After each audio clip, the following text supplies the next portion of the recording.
کہ ہم جیسے لوگ جو اس معاشرے میں آنکھ کھولتے ہیں، مذہبی فرقے، مذہبی تحریکیں، کام کرنے والے لوگ ان کو دیکھتے ہیں، تو اس وقت سب سے زیادہ جو چیز آدمی کو پیش آتی ہے وہ یہ ہے کہ وہ پھر کدھر جائے، کیسے چیزوں کو سمجھے، کس طریقے سے صحیح راستے پر پہنچے۔ تو خیر یہ تو ایک بڑا تفصیل طلب موضوع ہے کہ کیسے پہنچے، لیکن چند اصولی باتیں میں آپ کی خدمت میں عرض کر کے اپنی بات ختم کر رہا ہوں۔ اس میں جس چیز کو بڑی غیر معمولی حیثیت حاصل ہے وہ یہ ہے کہ اپنے آپ کو کسی ایک دائرے میں بند نہ کبھی کیجیے۔ یعنی فی الجملہ ہو سکتا ہے کہ آپ کو ایک نقطہ نظر سے زیادہ دلچسپی ہو، سنیے، کام بھی کیجیے، اس لیے کہ آدمی خلا میں نہیں بیٹھا ہوتا، لیکن بند نہ کیجیے۔ اور جو آپ مانتے ہوں، اگر کہیں یہ معلوم ہو جائے کہ اس پر نقد ہو رہا ہے، تنقید ہو رہی ہے، تو گھر میں بیٹھ کر تنقید کرنے والا کہ نفسیاتی تجزیہ نہ کیجیے،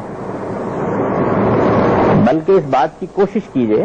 کہ اپنے تصورات کو باہر رکھ کر اس کی تنقید کو ہمدردی کے ساتھ سنا اور سمجھا جائے، جانا جائے کہ یہ کیا مسئلہ کیا ہے، اور یہ خیال کیا جائے کہ اس کو کسی بھیڑ نے نہیں کاٹا، تو مسئلہ ہے، سمجھنا چاہیے کیا۔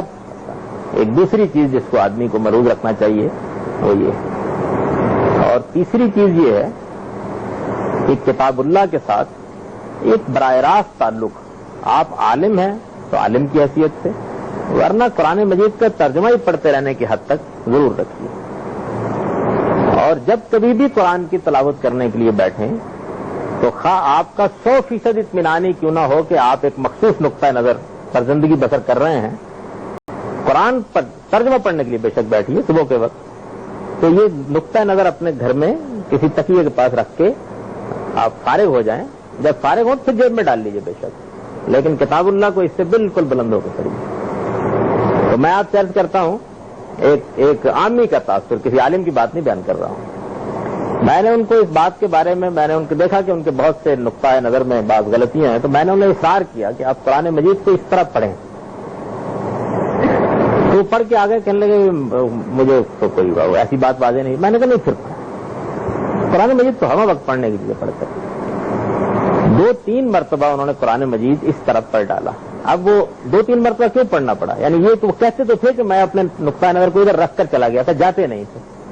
لیکن آہستہ آہستہ جب وہ کوشش کرتے کرتے پہنچ گئے تو انہوں نے بہت خوبصورت جملہ کہا۔ انہوں نے کہا مجھے یہ تو پتا نہیں کہ صحیح بات کیا ہے، یہ تو نہیں پتا چلا، مجھے اتنا پتا چل گیا ہے کہ جو میں مانتا تھا وہ قرآن میں ہے کہیں نہیں، ایک عامی کا تھا وہ ہے کہیں، اس لیے کہ وہ جیسے ہی دماغ خالی ہوا تو اب اس کے بعد انہوں نے وہ ہے کہ اور ہے کہیں نہیں تک جب آدمی پہنچ جاتا ہے تو پھر اس کے بعد اللہ تعالیٰ اس کے لیے ہدایت کا راستہ کھول دیتا ہے، پھر وہ کتاب اللہ سے ہدایت پاتا ہے۔ تو یہ چند معروضات میں نے موجودہ ہمارے گرد و پیش کی مذہبی فضا کے لحاظ سے آپ کے سامنے رکھی ہیں، ان پر غور کیجئے، کوئی بات ان میں اچھی ہو تو قبول کیجئے، اچھی نہ ہو تو میرے لیے دعا کیجئے کہ اللہ تعالیٰ سے میرے ذہن کو خالی کرے۔ اقول قولی ھذا واستغفر اللہ لی۔